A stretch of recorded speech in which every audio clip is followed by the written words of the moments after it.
Sports Flash TV na may dati. Ito ay lagi kang panalo, bakbakan na sigurado, mga balitang Nag-ingay na Teji Doheny versus Casimero next, Ogoni, Ikis na at Fury versus Usyk sa Pebrero. Pag-usapan natin yan mga ka-flash. Pero bago ang lahat, huwag kakalimutang i-like, mag-subscribe at hit ang notification bell para updated ka sa mga bidyong katulad nito.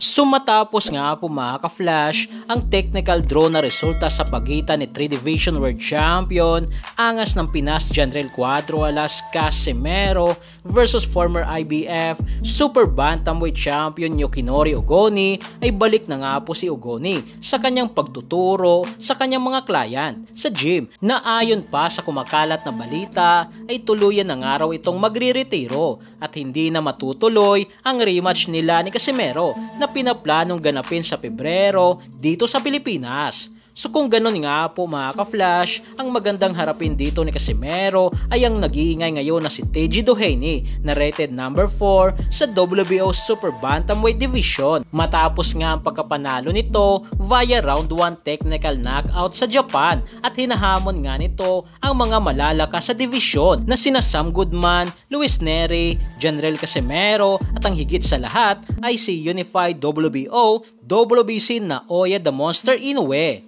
Ayon nga sa pahayag ni Teji Doheny, I just want to fight, line me up with warriors who want to engage in combat, not jab their way to unstinker. I want to entertain, last of a dying breath. Hindi nga po nagustuhan kasi mga ka-flash ni Teji Doheny ang pagkapanalo nito na ang gusto niyang laban ay ang mahihirapan ito, bakbakang basagan ng muka hanggang sa dulo at ayaw nito ng madaling laban.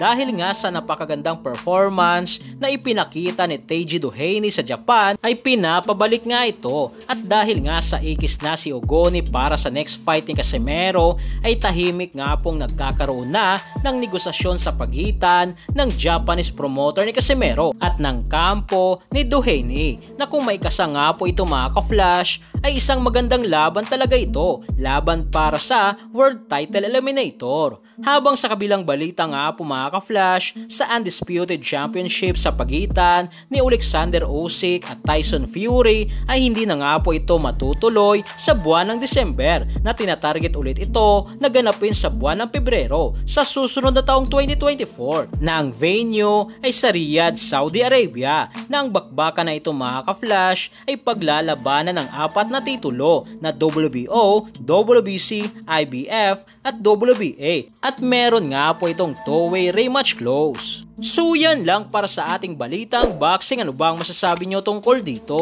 Para sa inyong komento at reaksyon ay komento nyo na sa baba. Hanggang sa muli, ito ang The Sports Flash TV. Sports Flash TV na may dati. Ito ay lagi kang panalo, bakbakan na sigurado, mga balitang boxing. Ito laging bago, balitang boxing, laban na kasado. Di papahuli pagdating sa bakbakan, mga pambato na patuloy ang laban. Sasaliksikin ang bawat babalita, talagang diin, bawal ang mahina. Sa loob ng ring, merong pambihira, mga kamao na nagiging bida.